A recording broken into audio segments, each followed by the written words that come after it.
We'll see if I was right. Thank you, Mr. Chairman. Thank you, Mr. Secretary, for being here today.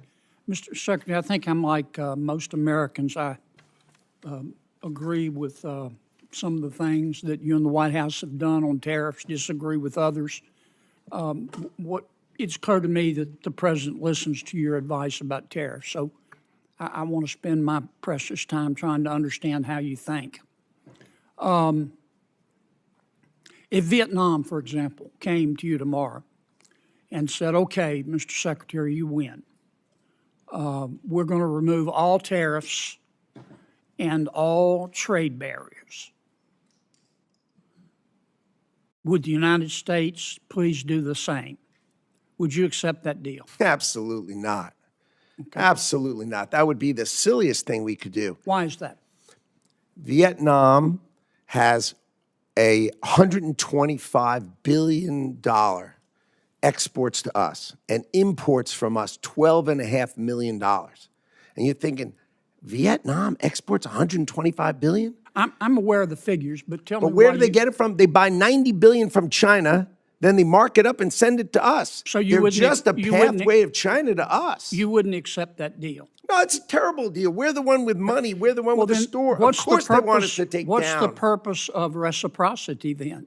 Is reciprocity not one of your goals? Are you telling the President that we shouldn't seek reciprocity? If that's what you're telling him, why are you trying to do these trade deals?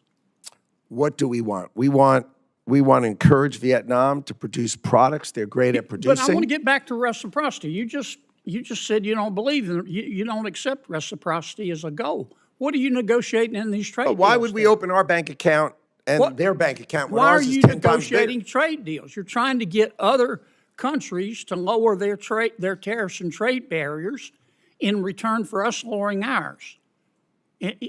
That's true for the things that they'll take from us. That's called reciprocity. Of course. So are you or are you not seeking reciprocity in these trade deals?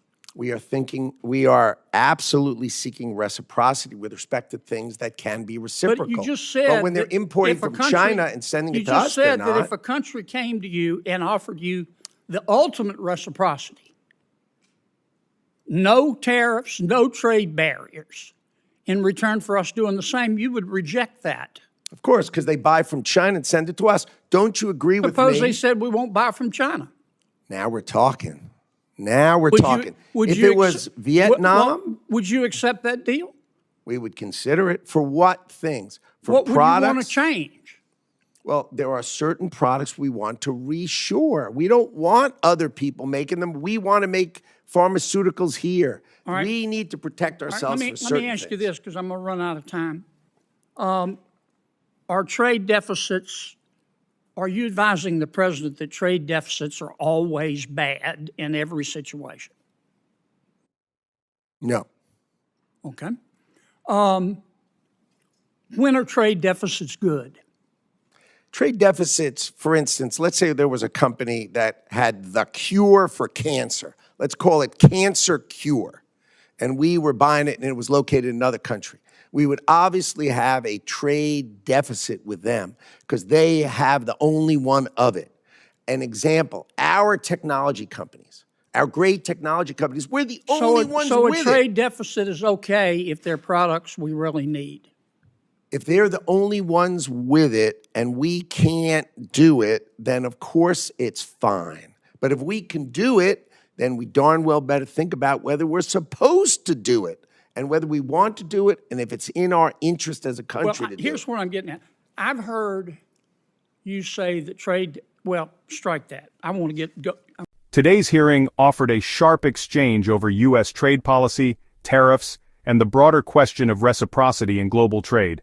Senator John Kennedy pressed the Secretary on whether America's strategy is consistent, effective, and ultimately in the best interest of the American people. What followed was a revealing conversation that cut to the core of America's economic priorities.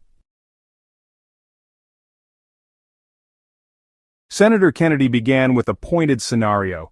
If Vietnam offered to eliminate all tariffs and trade barriers in exchange for the U.S. doing the same, would that deal be accepted? The Secretary's response was immediate: absolutely not. He argued that such a move would disadvantage the U.S. since Vietnam acts largely as a conduit for Chinese goods, re-exporting them into American markets. This rejection set the stage for a deeper debate on reciprocity in trade.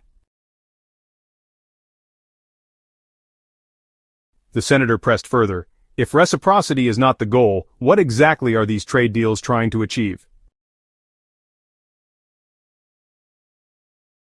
The secretary clarified that reciprocity matters only when applied to products and industries where both sides produce genuine value.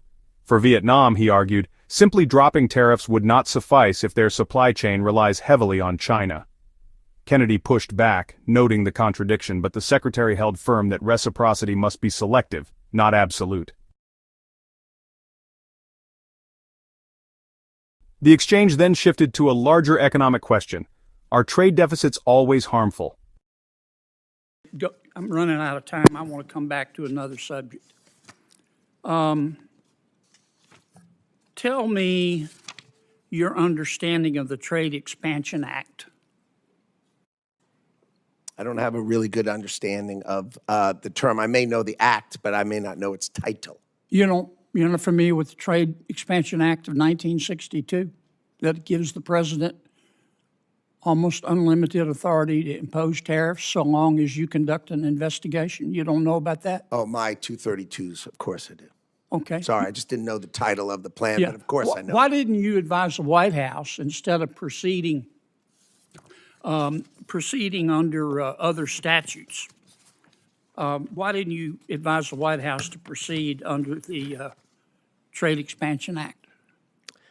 The president chose IEPA because he could do it swiftly and he could do it sweeping in order to address the underlying problems that had created the $1.2 trillion trade deficit that was haunting the United States of America. Have you read the opinion in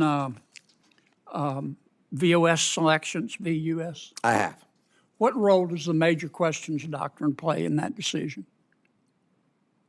I am not a lawyer, so I can't speak to it with that kind of precision. That's a litigation that's under current investigation. Are you familiar with the major questions doctrine? Not offhand, but I did, of course, read the decision. Well, about 3/4 of the opinion is on the major questions doctrine.